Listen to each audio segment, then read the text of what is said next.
Felicia, Tiffany, it is quiet here around the campus of Stoneman Douglas High School here in Parkland, Florida tonight. Most of the law enforcement is gone. Some are guarding the premises here. School is closed tomorrow. And tonight and in the days ahead, you will hear the words tragedy. You will hear evil, unthinkable. You'll hear condolences and prayers. But none of them will sum up or change what's happened here. 17 deaths, 5 more people tonight in grave danger of losing their lives at Broward County hospitals following surgery, some of the wounded. And police say this took just 5 minutes. The whole attack took 5 minutes. They say that's the length of time. Deputies say it took Nicholas Cruz to walk into the school, pull the fire alarm, carrying that AR-15 rifle, and then started shooting children, students, and teachers as they were pouring out of the classrooms, even as some went back into the classrooms to seek cover. And he has torn apart, according to police, any sense of security or safety for not only those 17 families, but the thousands of families with a connection to this high school. Now, this all started about 2:30 this afternoon, as we've heard, with the sounding of that fire alarm. Investigators say 19-year-old Nicholas Cruz pulled it himself. We've heard reports he was in a gas mask. He also might have had smoke grenades with him, along with the rifle. He started firing as soon as students started filing out of their classrooms in the 3-floor freshman building. A dozen people died inside, students and we believe teachers as well. 3 more were killed outside, 1 in the street.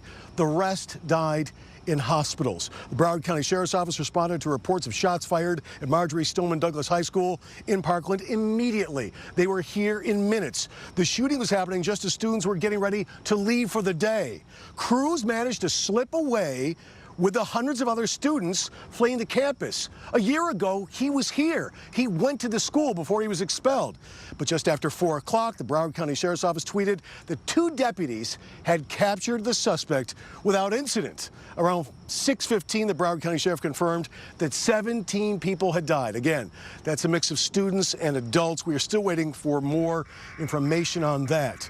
A half hour later, trauma doctors with Broward Health North announced local hospitals received a total of 17 patients. Among the patients they received was the man who they believe is responsible for the shooting. Nicholas Cruz was brought into a hospital for some kind of treatment after he was arrested. He left quickly. He was taken quickly in a hospital gown to be transferred to the Broward County Jail.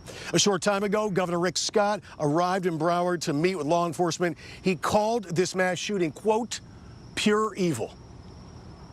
I can't imagine what the families that are sitting there wondering if they've lost a family member. They don't know yet. Those that do know they've lost a family member, I just can't imagine how their lives have been changed.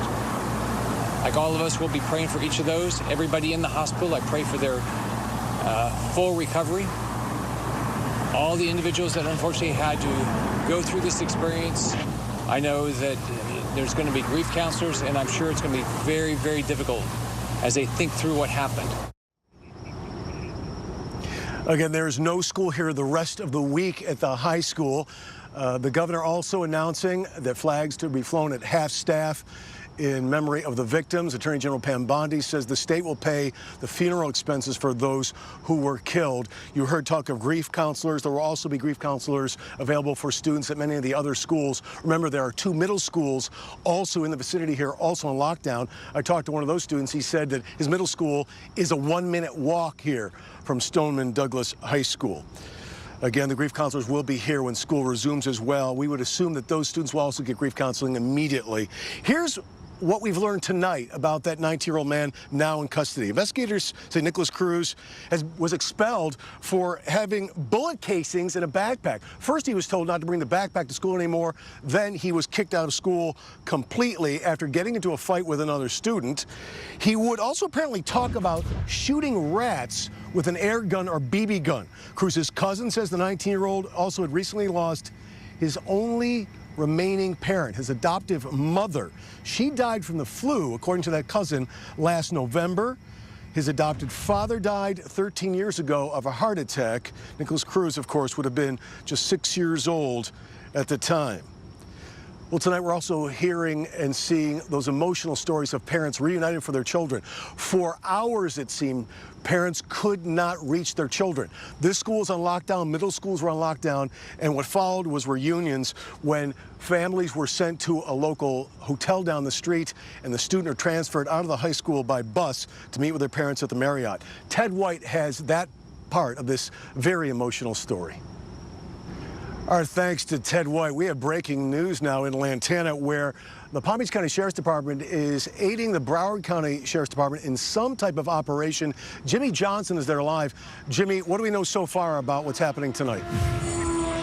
Thank you very much, Jimmy. Now, police initially also took the suspect to Broward North. We mentioned that earlier. The reason is unknown. We do know that he left in a squad car, not an ambulance, in a hospital gown. Ari Height was at that hospital. 8 patients are at that hospital. And Governor Rick Scott is at that hospital as well to meet with some of the families. Ari joins us live now from Broward Medical North. Ari? All right, Ari, thank you very much. Ari was here all day, as was Ted here in Broward County, this Parkland area. It is an idyllic place. It is a place where families come because of the amenities, the beautiful neighborhoods. It is a beautiful campus to this high school as well. No school is safe from this type of shooting. Again, we've had 13 school shootings in the last year. Later on in this broadcast, we'll go over the shootings that have happened in 2018 alone. You won't believe the number. We'll have much more on the investigation itself. For now, I'll send it back to Felicia and Tiffany in the studio. I'll be back in just a few minutes.